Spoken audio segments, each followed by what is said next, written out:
Oh yo everyone, welcome back to another ranking on this channel. I'm Zodiac Garden. Today we are finally doing the Halloween franchise ranking. I am so excited. I am looking for this ranking to do, for the entire year. I have no words what to say about this ranking. This is probably by far, well, my second favorite horror franchise in ever. And Halloween 1978 is probably my favorite horror movie out there. Well, I will admit that Halloween, the franchise, has a ton of problems. It has a ton of bad sequels, and yeah, that's why we're here today. I'm gonna discuss my ranking for the Halloween franchise today, so get ready, get spooky, and trick or treat, motherfuckers. Coming at number 13 here, Dead Last is Halloween Resurrection. Now, this movie doesn't just piss me off because it's an ungodly boring waste of time, although that certainly doesn't help its case. This movie pisses me off because it takes the absolute biggest dump on Halloween H2O for the mere fact that it exists at all. Halloween H2O offered the perfect ending to the Halloween series, as well as one of the best ending showdowns I've ever seen. This movie threw a series of events that make no sense when you give them more than half a second's thought, saying, screw that ending, hell with all Laurie Strode's character development in the last film. Who needs the son of Laurie Strode that we spent the entirety of the last film setting up with? Just bring a bunch of random idiots, throw them into a house, and we do the Blair Witch thing for 90 minutes. But what, why, who cares? You pay to see it, fuck you! This movie has no interesting characters, it kills Laurie Strode in the very beginning, it offers nothing new, it craps on a franchise that had already ended well, and it's just boring. I mean, you'll be hard pressed to find another film in the series that will put me to sleep faster. Okay, maybe the next three entries on this list, but we'll get to those in a minute. There is really nothing in this film I can recommend. I will also say this movie is the most pointless in the series to me. Why did this have to be made? Coming in number 12, and I'm pretty sure this is gonna piss a lot of you guys off there, but it's Halloween 6, The Curse of Michael Myers. And no, this isn't a bit. I'm not joking, I'm that fucking serious. I hate this movie. Hate this movie. This is the film where we find out that Michael was controlled by a cult the whole time. A couple of stones could apparently stop him in his tracks, and oh yeah, Michael raped and impregnated his 14-year-old niece. This is the one everyone loves. This is the one everyone defends. What the fuck? This is a sickening and disturbing film, and not in a good way. It's not scary in the slightest, the characters aren't the least bit of interesting, and the explanation they give for Michael's killings over the years is beyond forced. Yeah, it's not enough for him to be the human embodiment of evil or the boogeyman. Fuck all that shit. He has to be victim of some retard cult, and my god, I don't care. Paul Rudd was introduced in this movie as a Tommy Doyle and is one of the most annoying asshats I've seen on film. They tried to make him a younger and more hipper version of Dr. Loomis, and it does not work. He's just a smug and creepy jackass, so what have we learned here? Well, you come across a guy named Tommy in part 6 of a franchise, take him out. But what pisses me off is how Donald Pleasence went out in this series. Keep in mind that this man loved playing Sam Loomis and happily came back for as many times as he could up until his death. The people making this movie knew that he was dying. So naturally, instead of having this brilliant actor go out with dignity, the last thing we hear this man, either on screen or not, is screaming in pain like a little girl. Yeah, you totally give this legendary actor the send-off he deserves. Go fuck yourselves. You guys can hate me all you want. This is the second worst in the series to me, and it remains one of the worst films I've ever seen. This movie can go to hell.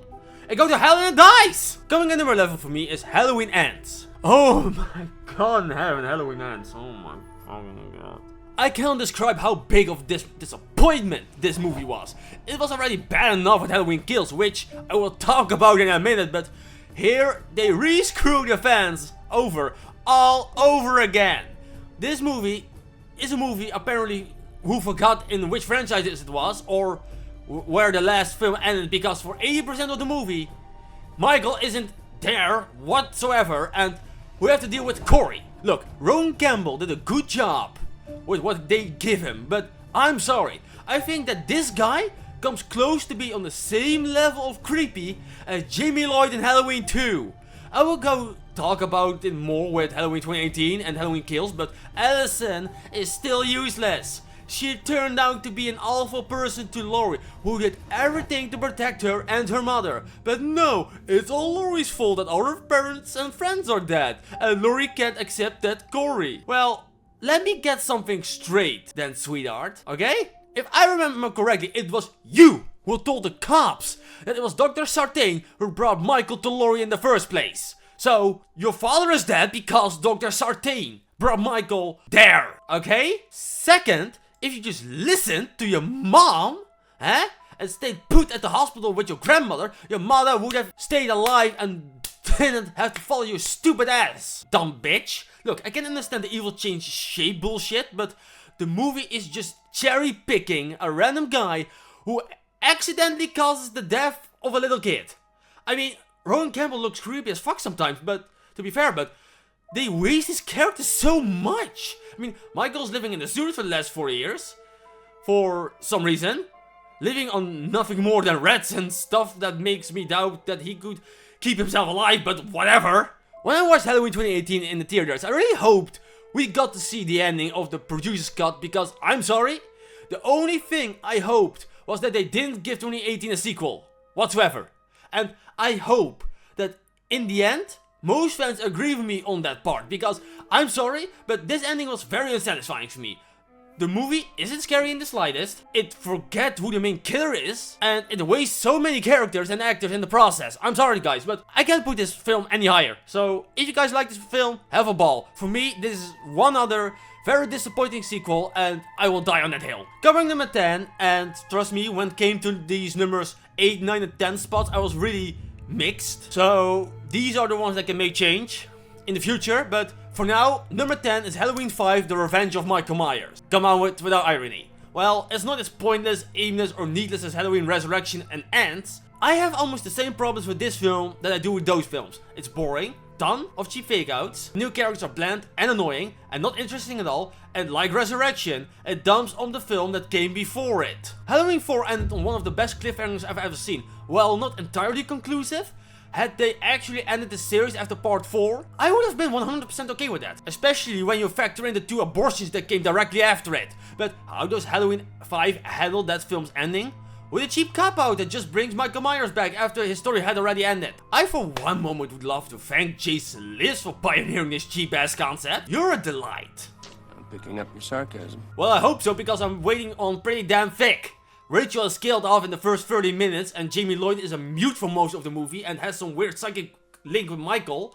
The Myers house now looks like the Manson family hideout for some reason. And Dr. Loomis acts like a psycho for most of the film, terrorizing a little girl in a hospital and later using her as bait for Michael Myers. Oh yeah, that's the Loomis we all know and love. Oh, Dina.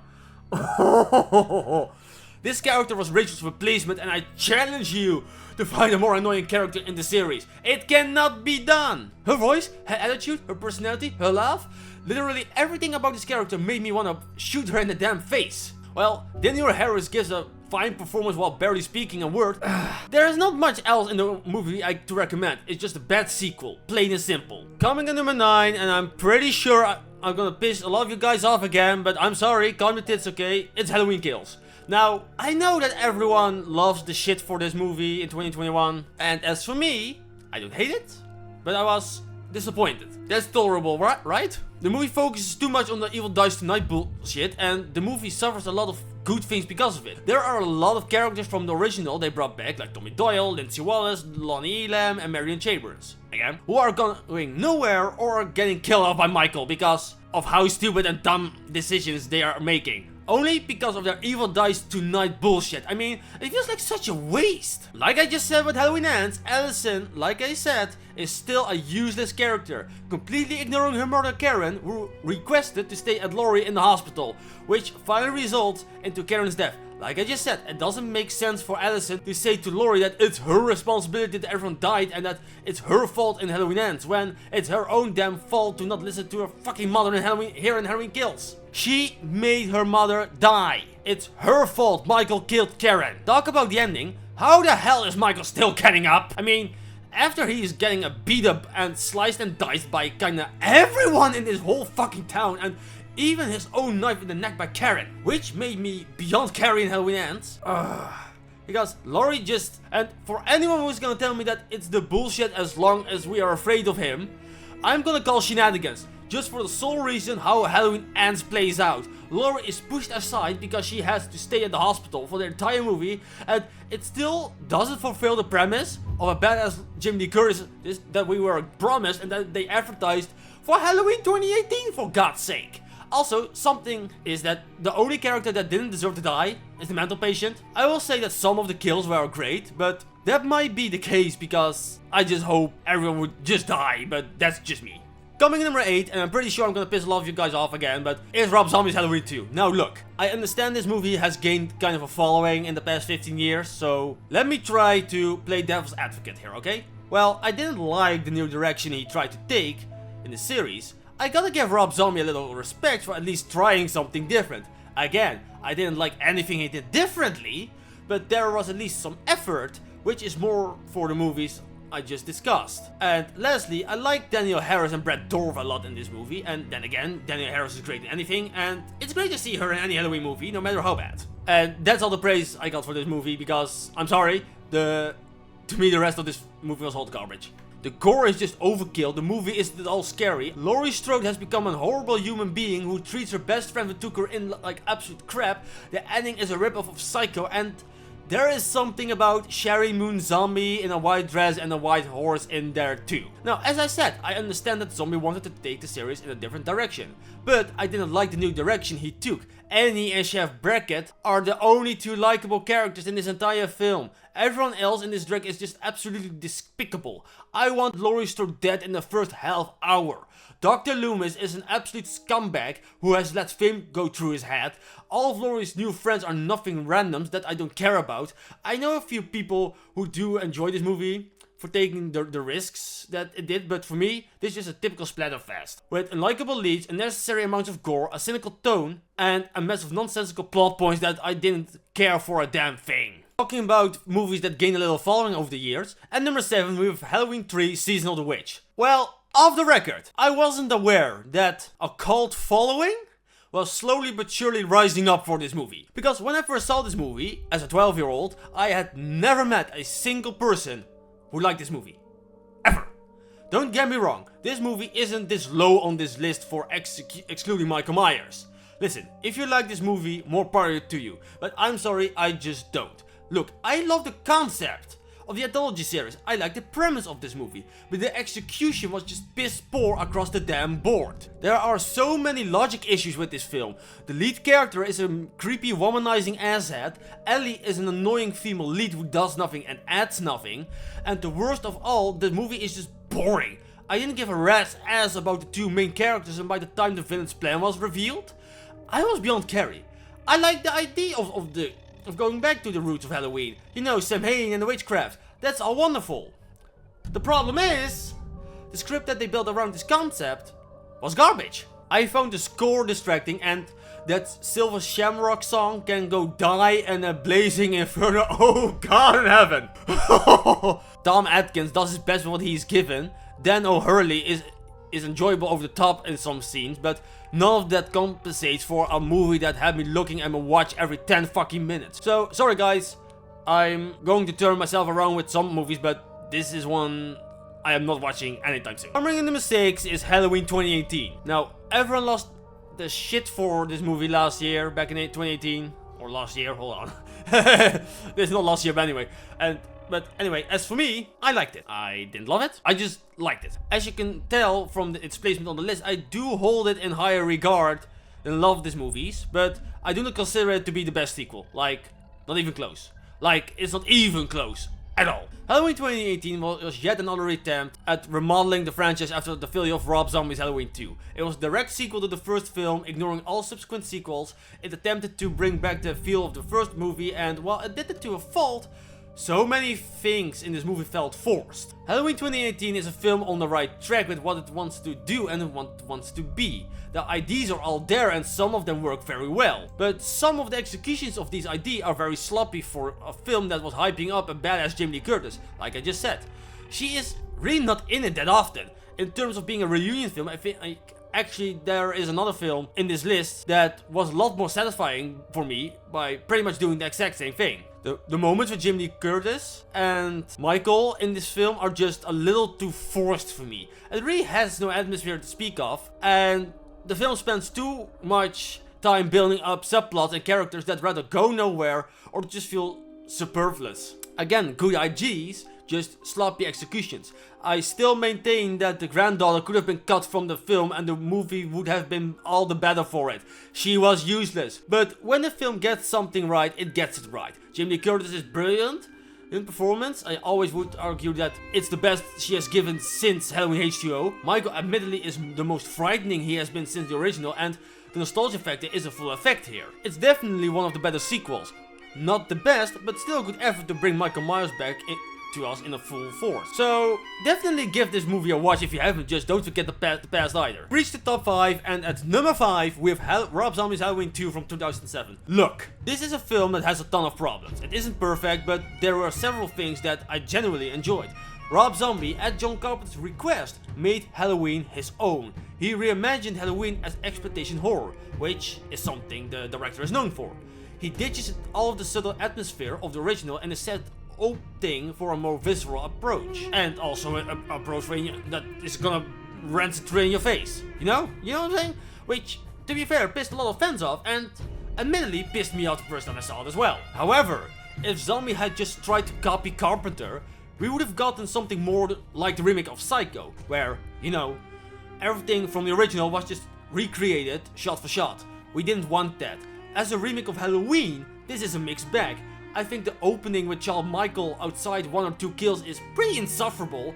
I did not care about anyone in his family and did not care when any of his family members died. The stuff with John Michael in the asylum with Loomis is very interesting, although, to be fair, it could have been expanded on more. The second half is more or less a remake of the original, with a more brutal edge, and for what it is really not that bad.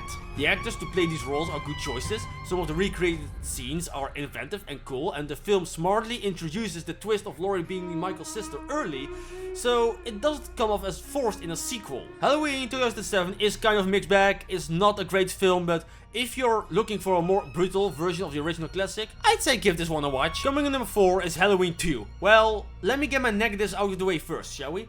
I still think until this day that the soap opera twist of Laurie being Michael's sister is unnecessary, but honestly, the films in the number 2 and 3 spot will ultimately make me forgive this. The film has Michael being walking chaos throughout most of it, and then at the end states that he has a motive all along, to kill his sister. So why didn't he just do that?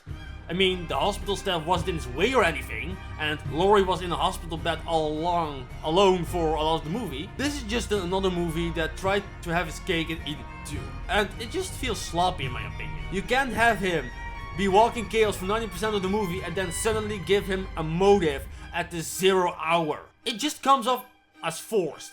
Lastly, the scene with Ben Tramer getting hit by the police car was beyond stupid. I maintain to this day that was a ridiculous scene. Oh, and Jimmy Lloyd is a total creeper, but I digress. Now into positives.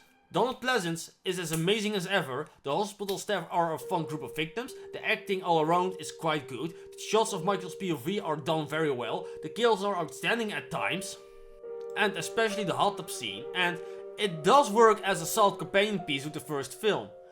More so than the new one in my opinion. Why? One word! Atmosphere! Halloween 2, being the streets of Haddonfield, the schoolhouse or the hospital, absolutely drips with atmosphere throughout its runtime. I mean, there are people who consider this the best one, and while I obviously disagree, I can acknowledge that Halloween 2 is a solid and worthy sequel despite its shortcomings. Number 3 is Halloween 4, The Return of Michael Myers.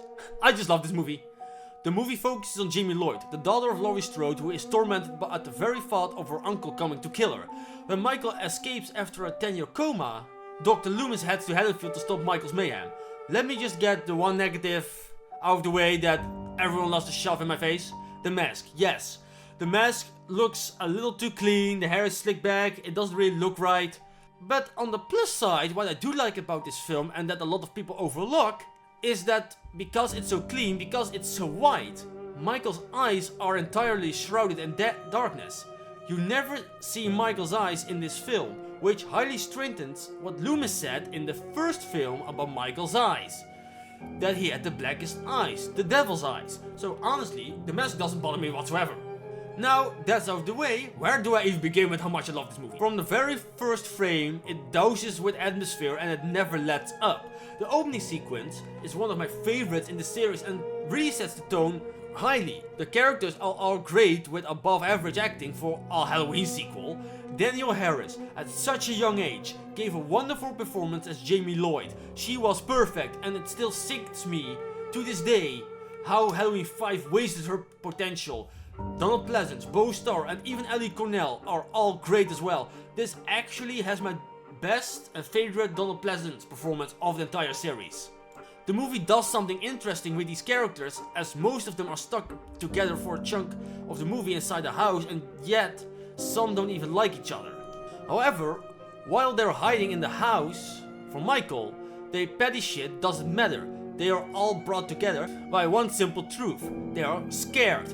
That to me is much more interesting than a hospital staff being sliced and diced or any mask maker. It does things with these characters you wouldn't expect, especially in regards to the ending, which almost had me made shitting myself the first time I saw it. The story is darker, the kills are memorable, and it throws away pointless gore in favor of being tense and suspenseful. You know, like the original did. I used to have to defend this movie to no end. So many fans hated this movie just because it didn't continue the anthology route that Halloween 3 established. But just because it's not what you wanted, doesn't mean it isn't good.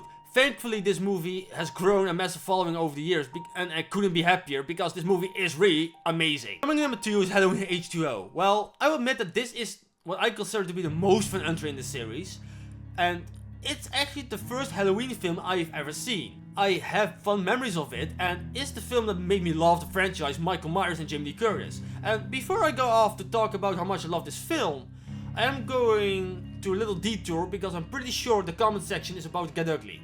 Yes, I like this film more than Halloween 2018. Halloween 2018 is literally an updated version of Halloween H2O, not done as well, and I will die on that hill. Jamie Lee Curtis has returned to the franchise, check. Laurie hiding out, check. Laurie being traumatized by memories of Michael, check. Laurie's child thinks she's nuts, check. Laurie having an epic showdown with Michael Myers, check. References galore to the previous films, check. Again, I do like that film, but this film not only did all of that stuff first, it did it better. Halloween H2O is a film that focuses more on suspense and tension rather than shock value. It properly foreshadowed its final showdown, it featured fun characters, a good atmosphere, and a story that greatly captured the spirit of the original Halloween. Here we see Laurie hiding out under the name of Carrie Tate, as the headmistress of a California school and the mother of John Tate, played by the always great actor Josh Hartnett. It picks up 20 years after Halloween 2, ignoring every other sequel that came after Halloween 2, and given where the series was heading with Halloween 5 and 6, I'm eternally grateful that they did this. We see Laurie as a paranoid alcoholic, protective of her son, and fearing that Michael will one day come back as his body was never found. I'm still curious how he survives in Inferno, but you know, we can give him a little biggie.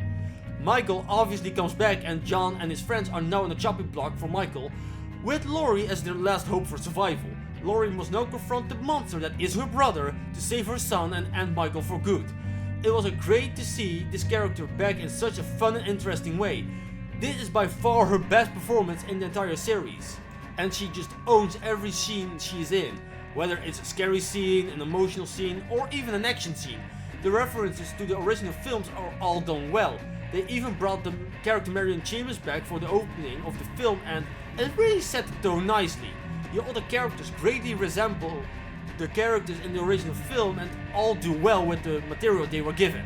And the final showdown was just epic. Everything about the last 20 to 30 minutes of this movie is pretty much perfect. Now, there are a couple of problems. The mask often changes throughout the film. I don't know what this was. I know there was some behind the scenes crap involving the mask or whatever. I don't know what the whole deal was with that.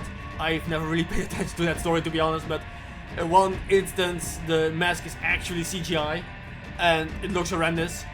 There is also a subplot with LL Cool J being an aspiring writer, which gave him more of a character, but was played for laughs and just wasn't that funny. I feel this movie is underappreciated, and maybe that's Resurrection's fault for ruining everything this movie tried to accomplish.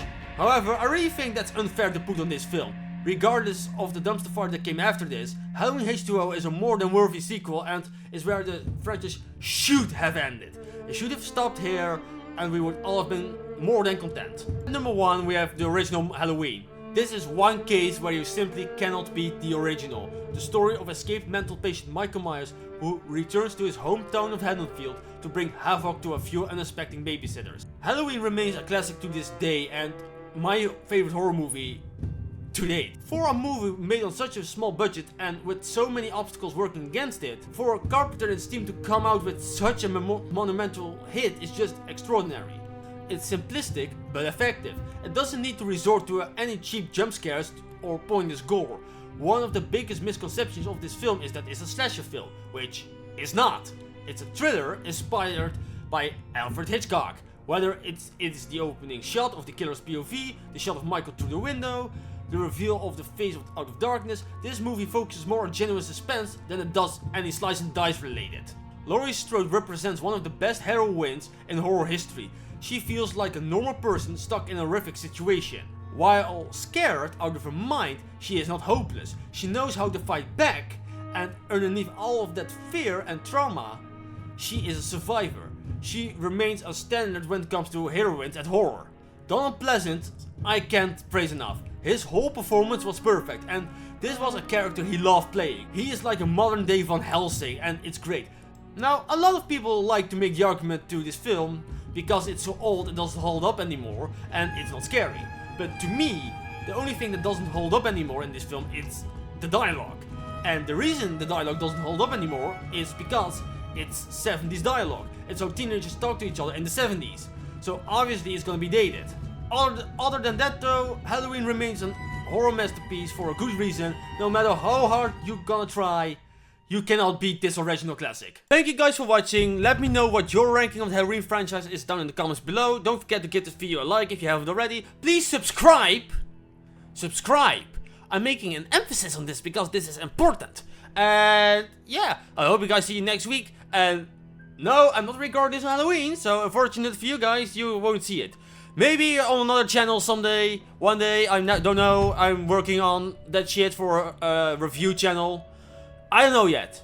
I'm not saying anything. I'm not gonna promise anything. All I'm gonna say is that if I'm gonna do it, if I have time to do it, I will. Someday. If I have a good concept written out, I will. But for now, tot volgende week! Later!